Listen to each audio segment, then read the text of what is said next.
राधे राधे सजनों, चलते हैं आज हम सभी गया धाम की ओर और जानते हैं कि गया धाम में आखिर ऐसा खास क्या है जहाँ की पितरों का होता है उद्धार। आइए हम गया धाम की इस पावन नगरी में प्रवेश करते हैं और हम इस ट्रेन मार्ग के माध्यम से जल्द ही गया रेलवे स्टेशन पर पहुंचने वाले हैं। ये लीजिए, हम गया रेलवे स्टेशन पर आ चुके हैं और ये गया जंक्शन का बाहरी दृश्य है जो कि मेन गेट है। अब हम सभी गया जंक्शन पर आ चुके हैं और गया जंक्शन से आपको ये दिखाएं हम कि अभी काम चल रहा है। गया जंक्शन पर नवीनीकरण हो रहा है, कुछ इस तरह से भव्य दिखेगा गया जंक्शन। आइए हम सभी विष्णुपद की तरफ चलते हैं। ये विष्णुपद जाने का मार्ग है और इस मार्ग में हम अभी चल चुके हैं और इसी मार्ग के माध्यम से विष्णुपद मंदिर फाल्गु तट पर हम सभी पहुँचेंगे। आइए फाल्गु तट पर पहुंचने के बाद आप सभी को अब हम दिखाते हैं कि गया धाम में आखिर ऐसा क्या है जिससे कि पितरों का होता है उद्धार। ये सीता कुंड है जो सामने दिख रहा है। आप देख सकते हैं कि सभी सनातन धर्मावलंबी विश्व में कहीं भी निवास क्यों न करते हो, सभी अपने पितरों के उद्धार एवं शांति के खातिर गया धाम में फाल्गु तट पर पधारे हुए हैं और सभी लोग अपने अपने पितरों के उद्धार के लिए, शांति के लिए और अपने मनवांछित फल प्राप्ति के लिए, अपने वंश वृद्धि, यश वृद्धि, धन वृद्धि के खातिर अपने अपने कुल देवता और कुल देवियों के माध्यम से अपने अपने पितरों के उद्धार के निमित्त पितृकर्म करने में लगे हुए हैं। आप यह देखें कि यहाँ पर हजारों की संख्या में प्रत्येक रोज भीड़ रहता है, क्योंकि यहाँ पर गया सुर पंचकोशी गया क्षेत्रे कोश निगम गया सिरा 5 कोश में अर्थात 15 किलोमीटर में गया सुर का शरीर है और 1 कोश यानी 3 किलोमीटर में उसका सिर है। और इस प्रकार से इस 5 कोश 15 किलोमीटर के एरिया में क्षेत्र में पितृकर्म होता है। अभी हम लोग फाल्गु तट पर विराजमान हैं और फाल्गु तट पर आप देख सकते हैं कि तमाम श्रद्धालु जो हैं देश विदेश से आए हुए हैं और यहाँ पर एकत्रित होकर के, उपस्थित होकर के अपने अपने विधि से गया श्राद्ध में लगे हुए हैं। कोई पार्वण करता है, कोई गया श्राद्ध करता है, कोई त्रिपिंडी कर्म करता है। नाना प्रकार के यहाँ पर कर्म होते हैं जिसको जैसी समस्याएं हैं, कोई समस्या से आता है, कोई खुशी से आता है, कोई पितरों को बैठाने के लिए आता है, कोई भूत प्रेत को शांत करने के लिए आता है।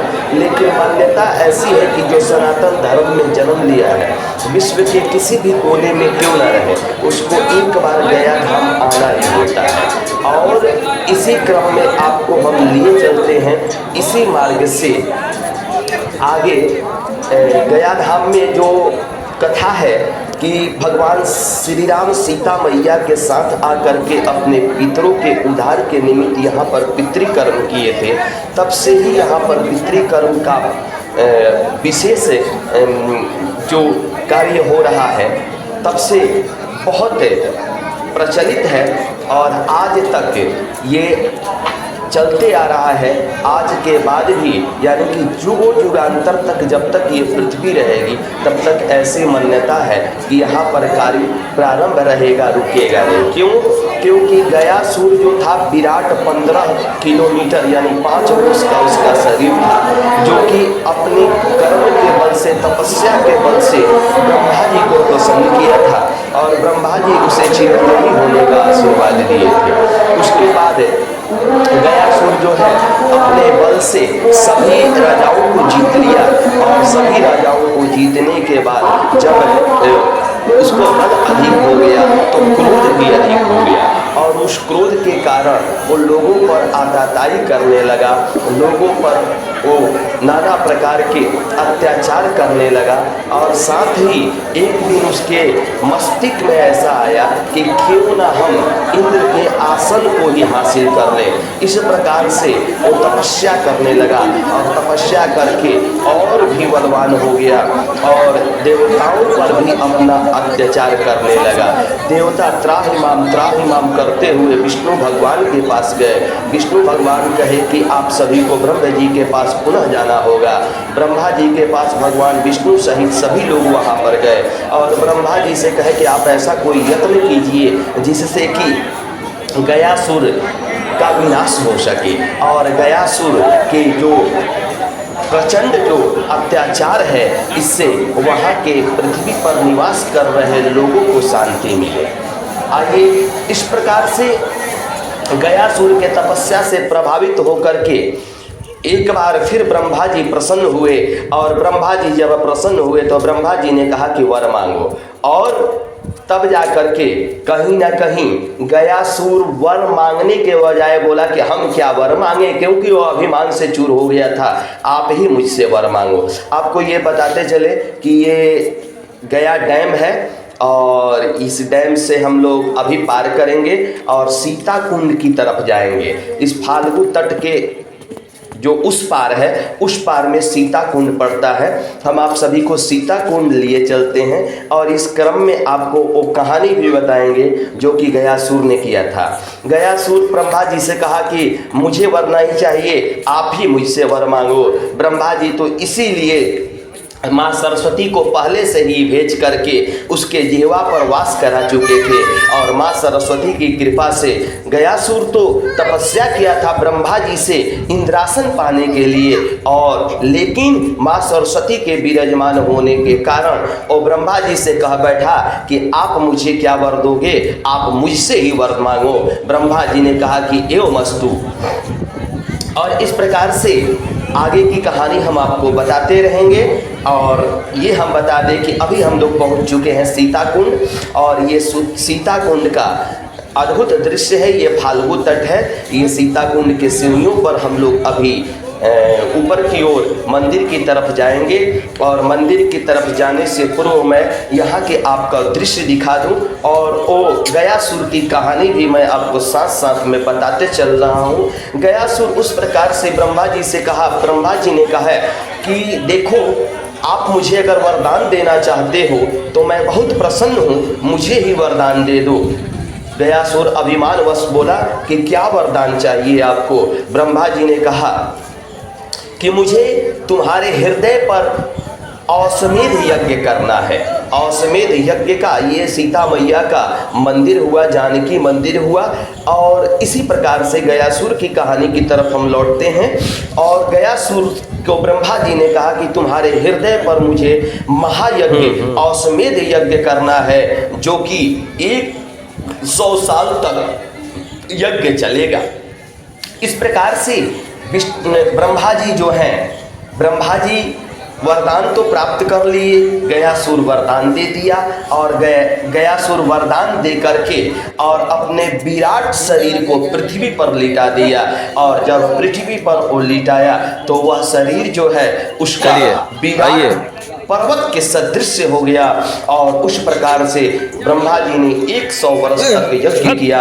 यज्ञ होने के बाद भी गयासुर का विनाश नहीं हुआ और गयासुर यज्ञ की जैसे ही पूर्णाहुति संपन्न हुई वैसे ही गयासुर पुनः उठने लगा।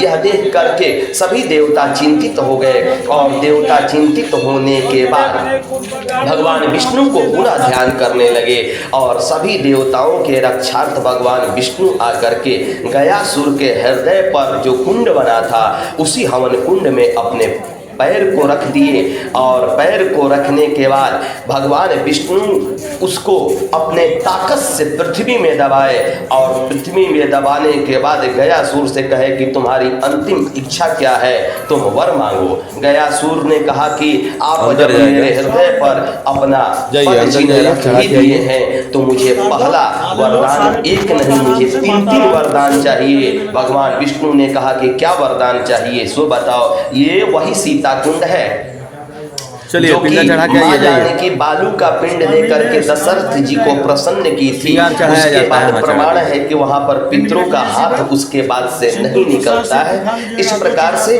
वही सीता कुंड है और मां जानकी का मंदिर है। आप आगे इस वीडियो के माध्यम से दर्शन करें और गयासुर के कहानी के माध्यम से गयासुर पुनः उठने का प्रयास किया। विष्णु भगवान अपने चरणों से दबा दिए। गयासुर कहा कि मुझे 3 आशीर्वाद चाहिए, 1 वरदान नहीं चाहिए। भगवान ने कहा कि यो मस्तु। गयासुर वरदान में क्या मांगा कि पहला वरदान जो मेरे हृदय पर आपका पद चिन्ह है ये हमेशा के लिए विराजमान रहे। दूसरा, आप मुझे ये वरदान दे कि कोई कितना भी पापी क्यों ना हो, अगर उसके पुत्रों द्वारा या वंश के किसी भी व्यक्ति द्वारा उसके नाम से अगर गया में पिंडदान कर दिया जाए तो उसका उद्धार हो जाए। और तीसरा वरदान मुझे ये चाहिए कि इस गया धाम में प्रत्येक रोज मुझे 1 मुंड और 1 पिंड चाहिए। अगर ऐसा नहीं हुआ तो पुनः मैं इस पृथ्वी पर तबाही मचा दूंगा और पाताल अर्थात इस पर्वत से मैं बाहर को आ जाऊंगा। इस प्रकार से गयासुर को भगवान यह तीनों आशीर्वाद दे करके एवं अस्तु तथा अस्तु कह करके और गयासुर कहीं उठ ना जाए इसलिए आज भी अपने चरणों से दबाए हुए हैं। इस प्रकार से गया धाम का महत्व है। प्रेम से बोलिए गदाधर धाम की जय, विष्णु भगवान की जय। आप ये देख सकते हैं मां जानकी का मंदिर है, प्रांगण है और ये सीता कुंड है और इसी सीता कुंड में सभी लोग, आइए आपको हम बताते चले कि अभी हम सीता कुंड का दर्शन करके वहां से पुनः वापस हो चुके हैं और वापस होने के बाद अभी उसी ब्रिज के तरफ जा रहे हैं जिस ब्रिज से हम पार करके और सीता कुंड गए थे। उसी ब्रिज से पुनः वापस हो रहे हैं और वापस होते हुए आपको मैं बता दूं कि तब से विष्णु भगवान का आशीर्वाद है और चरण चिन्ह उसके हृदय पर विराजमान है। ये आप देख सकते हैं सभी लोग अपने अपने पितरों के निमित्त वहां पर पितृकर्म करने में लगे हुए हैं, क्योंकि दैवाधीन जगत सर्वे मंत्राधीनाश्च देवता, जो देवता है वो मंत्र के अधीन होते हैं और पूरा संसार देवता के अधीन होता है। और हम देवताओं को प्रसन्न करने के लिए पहले पितरों को प्रसन्न करें तो देवता निश्चित प्रसन्न हो जाएंगे। इस प्रकार से गयासुर जो है अपने कर्मों के प्रभाव से वहां पर स्थित रहा। आपने देखा ये फल्गु तट है और यहाँ पर तमाम हजारों लोग अपने पितृकर्म में लगे हुए हैं।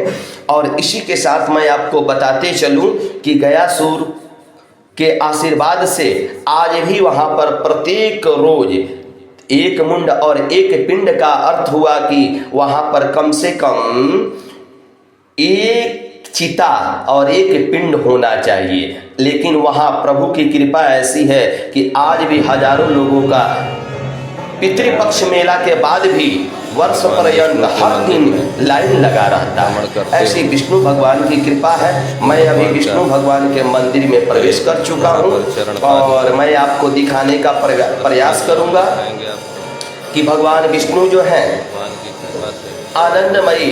इस मंदिर का जो भगवान विष्णु के मंदिर का निर्माण कोई मानव निर्मित नहीं है, मानव द्वारा नहीं किया गया है।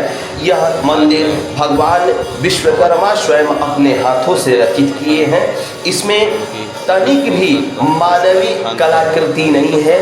आज भी आप वहां पर जाइएगा तो दैविक कलाकृति देखने को मिलेगी। और इसके साथ मैं आपको बताते चलूं कि विष्णु भगवान की महिमा ऐसी है, ऐसी प्रभु की कृपा है कि गया धाम में आज भी कोई भी भूखे नहीं रहता है। जैसे कि काशी विश्वनाथ की कृपा है, बनारस में मां अन्नपूर्णा की कृपा है कि कोई वहाँ भूखे नहीं रहता, उसी प्रकार से गया धाम में भी कोई भूखे नहीं रहता, क्योंकि जगत के पालन करने वाले भगवान विष्णु साक्षात वहाँ पर विराजमान है।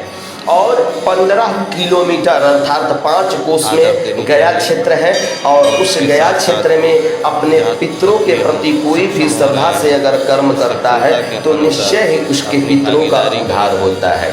आइए मैं आपको प्रयास करूंगा कि भगवान के मंदिर का जो गर्भगृह है उस गर्भगृह में ले चलूं और गर्भगृह में भगवान की जो चरण चिन्ह है उस चिन्ह का दर्शन मैं आपको कराऊं। भगवान की जो विष्णु की प्रतिमा है उस प्रतिमा का मैं आपको दर्शन कराता हूँ, क्योंकि दर्शन मात्र से भी सभी पापों का क्षय हो जाता है और पुण्य का उदय हो जाता है। इसलिए आप सभी दर्शन को करें, दर्शन करने में तनिक भी ना चूके और समय मिले तो भगवान से प्रार्थना करें कि हमें भी गया धाम बुलाएं, क्योंकि बड़ी जिसका भाग्य होता है वो पितृकर्म गया धाम में आकर के करता है। क्योंकि यहाँ का प्रमाण है कि गया धाम में अगर कोई आकर के पितृकर्म कर देता है तो उसके घर कितना भी बड़ा अगर आपत्ति हो विपत्ति हो तो उस आपत्ति विपत्ति का नाश हो जाता है और वहां पर देवताओं का वास होता है। आप यह देख सकते हैं गर्भगृह के अंदर चरण चिन्ह का आपने दर्शन किया, भगवान विष्णु के ये चरण चिन्ह है और अभी आपने भगवान विष्णु के प्रतिमा को भी दर्शन किया। इसके साथ वहाँ के बाद अभी हम आ चुके हैं जहाँ पितरों का अंतिम कर्म होता है अक्षय वट, जहाँ पर कि पितृ को बैठाने के लिए लोग आते हैं, पितृ को स्थापित करने के लिए आते हैं। उसी स्थान पर अभी हम आ चुके हैं और यहाँ पर मैं आपको दिखाऊंगा कि जो सीता मैया इस वट वृक्ष को आशीर्वाद दी थी, वो वट वृक्ष का दृश्य आज भी वैसा ही है जैसा कि त्रेता युग में था। आप यह देख सकते हैं कि ये सभी लोग जो हैं अक्षय वट में खोए का पिंड होता सामने वट वृक्ष पे के पास जाके चढ़ा दीजिए। इसी वट के पास ला करके पिंड को अर्पित करते हैं और ये वट वृक्ष का प्रमाण है कि त्रेता युग में माँ सीता जी जानकी जी इस वट वृक्ष को चिरंजीवी भवा का आशीर्वाद दी थी। माता ने इस वट वृक्ष को चलिए एक बार परिक्रमा लगा लीजिए उधर से आशीर्वाद दिया था और आज भी यह वट वृक्ष बाल स्वरूप में विराजमान है।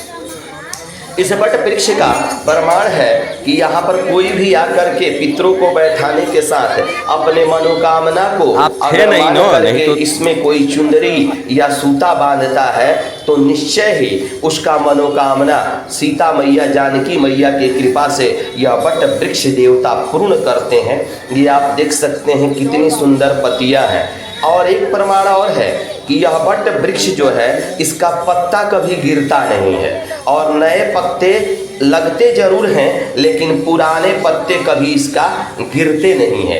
जैसे कि और जो वृक्ष है उसका आप देखे होंगे कि चैत्र महीना आने पर उसके पत्ते झड़ जाते हैं, लेकिन इस वट वृक्ष का कोई भी पत्ता झड़ता नहीं है बल्कि नया पत्ता इस पर निश्चय ही लग जाता है। और ये अक्षय वट स्थान है जहाँ पर कि पितरों को बैठाया जाता है और यहाँ पर पितृ को बैठाने के बाद मनुष्य जो है पितृकर्म से पितृ ऋण से मुक्त हो जाता है। ऐसे तो गया धाम में 45 बेदियाँ है जिसमें कि क्रमशः मैं अभी जितने बेदियों पर पहुंचा उसके विषय में आपको बताया और भी बेदियाँ हैं जिसके बारे में मैं अगले वीडियो में आप सभी को बताऊंगा।